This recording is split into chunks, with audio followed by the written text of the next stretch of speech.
ဆိုလုံးဝမတော်ပါနဲ့အဲ့ဒါလူတွေနေတဲ့ရွာမဟုတ်ဘူး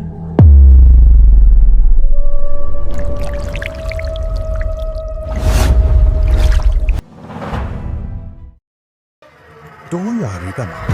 ကြက်ကုန်းဆိုတဲ့နေရာကြောင့်လူကြီးတွေပြောတာကျွန်တော်ကြားဘူးတယ်အဲ့ဒီနေရာကိုညဘက်ဆိုရင်လုံးဝမသွားရဘူးတဲ့ဘာကြောင့်လဲဆိုတာတော့ဘယ်သူမှမပြောကြဘူးဒါပေမဲ့နှစ်အနှဲငယ်ကဇက်အဖွဲတစ်ဖွဲမှာဖြစ်ခဲ့တဲ့အကြောင်းကိုအခုထိပြောနေကြတယ်မိုးကုံခါနီးအချိန်တစ်ခုမှာနယ်နဲ့စအဖွဲတစ်ဖွဲဟာရွာတစ်ရွာကိုဖြော်ဖြေဖို့တွားခဲ့ကြတယ်။ရွာစီကိုတွားတဲ့လမ်းတစ်လျှောက်လုံး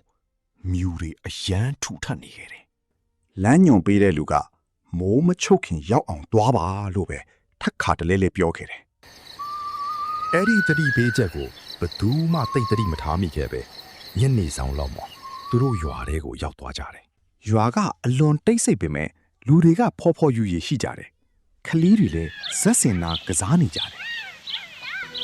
ရွာသားတွေကလည်းဒီညပွဲကိုစောင့်နေတာကြာပြီဆိုပြီး၆ကက်ကက်ကြီးပြုံးပြီးပြောနေကြတယ်။တချို့အဖိုးကြီးတွေကတော့စကားတစ်လုံးမှမပြောဘဲသူတို့ကို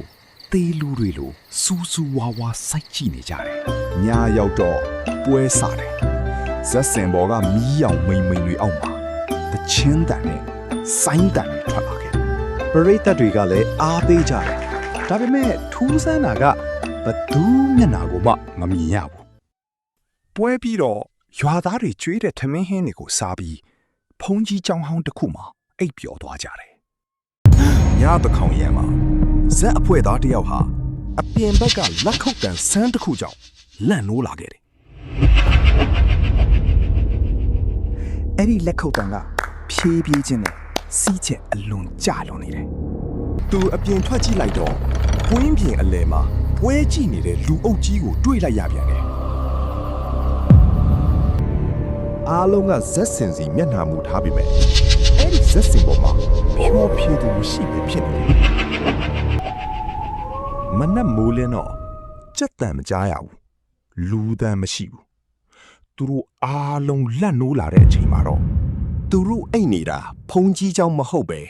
တင်းချိုင်ကုန်းတွေကဖြာစုပ်တွေပေါ်မှာရွာလည်းမရှိအိမ်တွေလည်းမရှိတော့ဒီနေရာမှာရွာမရှိတာကြာပြီမီးလောင်ပြီးလူအကုန်တေသွားတဲ့ကြက်ကုန်းမဲတယ်အခုထိလက်ခုပ်ကြားရတတ်တော့မယ်ဒီလိုစိတ်ဝင်စားစရာကောင်းတဲ့မြမရိုးရာအယူအဆတွေနဲ့ပုံမြင်တွေကိုအပတ်စဉ်အင်္ဂါနေ့နဲ့စနေနေ့ည9:00 နာရီတိုင်းတင်ဆက်ပေးသွားမှာဖြစ်လို့ MM Midnight Story ကို subscribe လုပ်သွားဖို့မမေ့နဲ့အောင်နော်